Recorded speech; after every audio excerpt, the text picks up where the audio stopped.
Hey guys, let's get more news about Miami Heat, but first, don't forget to subscribe and leave your like. How Andrew Wiggins, Kyle Anderson, and Dennis Schroeder performed in their debuts. The Golden State Warriors pulled off a 4-for-1 trade at last week's deadline, shipping off Andrew Wiggins, Kyle Anderson, Dennis Schroeder, and Lindy Waters III, plus a protected first-round pick, while welcoming in Jimmy Butler. Trades almost always have to be judged well after the fact, though I'm more than willing to publicly shame the Dallas Mavericks for the idiocy of trading Luka Doncic, but it's also fun to keep tabs on how players do in the immediate aftermath of a deal. We know how things have gone for Butler, who has fit right in while helping the Warriors win both games since he joined the team.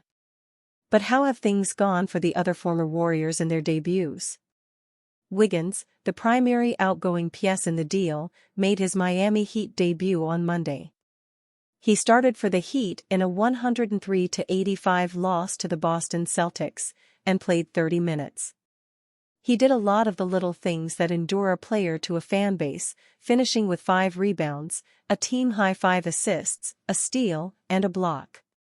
He struggled to score, however, shooting just 3-4-12 from the field, and 2-4-8 from deep, en route to 11 points. Anderson also ended up in Miami, where he seems the type of player that coach Eric Spoelstra covets. Unfortunately, his debut was a bit of a clunker, as he put up a donut in the points column while shooting 0-4-5. Both Wiggins and Anderson will be back in action Wednesday night, when the Heat visit the Oklahoma City Thunder at 5 p.m. Pacific Time. Schroeder, after a brief detour to Salt Lake City, ended up with the Detroit Pistons. He came off the bench to give the Pistons 15 minutes in a 112-102 win over the Charlotte Hornets, and finished with 5 points and 3 assists. It's not surprising that Schroeder looked the most comfortable in his debut, as this is nothing new for him. He's now played for 9 different teams in his 12-year NBA career. This is the third time in the last 4 years that Schroeder has been traded in season, though it's the first time that the point guard, who began the year with the Brooklyn Nets, has played for 3 teams in a single year. Waters also made his way to Detroit, though he didn't get any playing time on Sunday. Detroit is back in action Tuesday night, visiting the Chicago Bulls at 5 p.m. Pacific Time. We'll keep you updated on the performance of Wiggins, Anderson, Schroeder, and Waters as the season goes on, and we'll be rooting for all 4 of them. Southeast notes, Suggs, Wiggins, Heat exhibition, Nance. It's been a frustrating stretch for Magic guard Jalen Suggs. He missed 10 games due to a low back strain and has now missed another 8 games due to a left thigh contusion. Suggs has still only done non-contact work since his latest injury. Even if he's able to return for Orlando's last game before the All-Star break on Wednesday, Suggs will be on a minutes restriction. It's just very important that we keep understanding that everyone's body is different, and how they respond to treatment is different, head coach Jamal Mosley told Jason Beatty of the Orlando Sentinel. We're going to make sure he's taken care of the right way and understand exactly how we integrate guys back, because this is for the long haul. The Magic have gone 5-14 over their past 19 games. Their overall defensive rating of 109.0 still ranks 3rd in the league, but it was at 106.4 prior to Suggs' first 10-game absence and has been just 113.9, 14th, during that 19-game span without him. Jalen is a huge piece for us in what he does, and his energy and his enthusiasm, same as Mo Wagner, who is out for the season, Mosley said. You can't replace those pieces whether you try to or not. To put the weight of the entire defense on a young man and what he provides, it's tough to do. We have more from the Southeast Division. Andrew Wiggins' Heat debut didn't go well. He shot 3 of 12 shooting from the field while scoring 11 points in 30 minutes against Boston on Monday. Wiggins, acquired from Golden State in the Jimmy Butler blockbuster, wasn't fazed and knows an adjustment period will be necessary. That's the NBA for you, he said, per Anthony Chang of the Miami Herald. It's never going to be easy. Every game is going to be a dogfight, every game is important, especially for this team. I'm learning my way through. But at the end of the day, it's basketball. I've been playing it since I was a kid.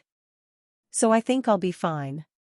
The Heat will play a preseason game in Puerto Rico this fall, according to Ira Winderman of the South Florida Sun-Sentinel. It will be the team's 7th exhibition in Puerto Rico over the team's 38 seasons, but their first since 2006. Veteran big man Larry Nance Jr. would likely draw a lot of interest in the buyout market, but the Athletic's Sam Vecenie doubts that Nance and the Hawks will pursue that avenue. League sources tell Vecenie that Atlanta coach Quinn Snyder is a big fan of the 32-year-old, who has been in the Hawks' rotation since returning last month from hand surgery. Nance will sit out Wednesday's game due to a knee injury. Let's talk about timing and irony, Dub Nation. When Klay Thompson walked out of Chase Center for the last time as a Warrior, he probably didn't envision his reunion coming quite like this, watching Steph Curry unleash perhaps his most efficient offensive stretch of the season, with Jimmy Butler riding shotgun. The Warriors, 2-0 since acquiring Butler, roll into Dallas with the kind of momentum that feels less like a coincidence and more like a statement. Curry's been on an absolute heater, extending his 30-plus point streak to 4 games while suddenly getting to the free throw line at double his usual rate. NBA Insider reveals likelihood of Kevin Durant landing with the Heat this offseason.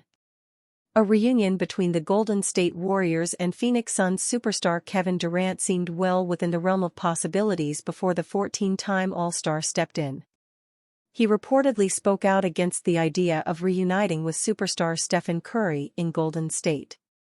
The other top rumored suitor for Durant was the Miami Heat, and it appears he was not against their potential pursuit. NBA insiders Ramona Shelburne and Brian Windhorst of ESPN revealed Durant was willing to going to Miami, writing, Durant, however, would have been open to playing for the Heat, sources said, so Miami debated cutting the Warriors out and dealing Butler to Phoenix for Durant, sources said. This report gives a strong indication about the likelihood that Durant ends up with the Heat this offseason. The veteran superstar is open to it, but for the Heat's front office to feel mutual interest, the Suns' asking price must be right. Windhorst and Shelburne also detailed in the article Phoenix's requested return was too much at the deadline. However, if the rest of the season is a disaster for the Suns, their willingness to part with the 36-year-old could rise. The Heat have the assets necessary to acquire Durant, but the reality is team president Pat Riley may remain unwilling to move on from much of their future. And you, fan? What do you think of the situation of Kevin Durant? Leave your opinion in the comments.